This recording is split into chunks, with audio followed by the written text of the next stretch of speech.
Hey, welcome to the BoxJoy Fall 2021 update. We have been testing many things here in Portland, Oregon, and I want to keep you up to date, so stay tuned.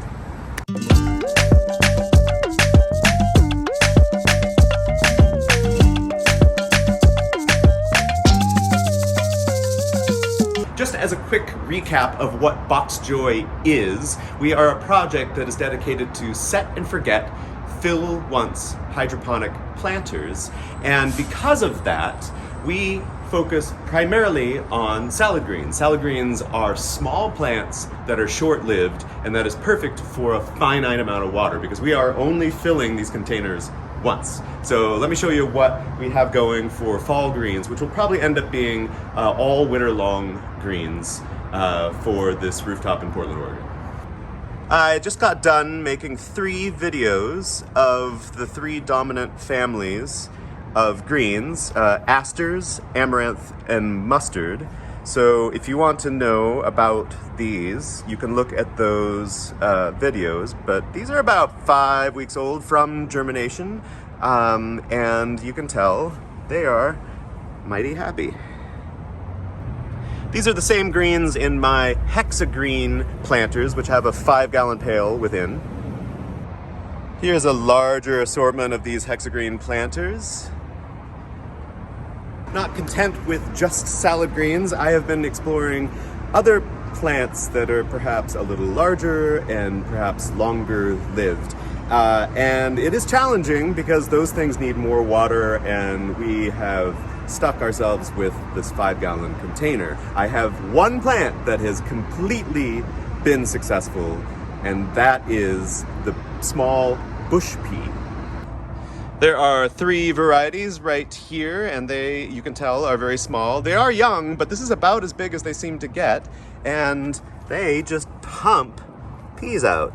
And I am hoping that these will go all the way until spring. This is a Territorial seed catalog bell pepper that has fallen over because it's so large. I'm on a mission to look for cultivars that are smaller in stature so that they can stay within the allotted amount of water, which is 5 gallons. I have cheated and refilled it. It's not cheating, but BoxJoy is about set and forget.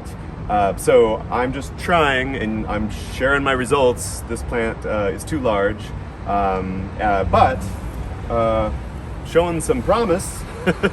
This is my small design of a fill once, set and forget raised bed. And I have a very late season patio tomato in here that I think I started in July. And so it's a relatively young plant.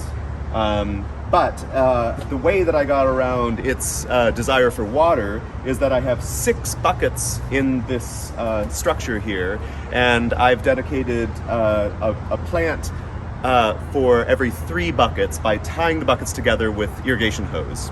5 cents of hose into a drilled hole. So this tomato got 15 gallons, and a cucumber that I have yarded out of here after making a dozen cucumbers consumed the other 15 gallons of water.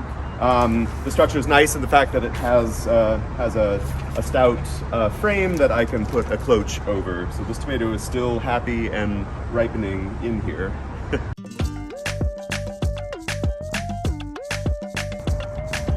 Woohoo!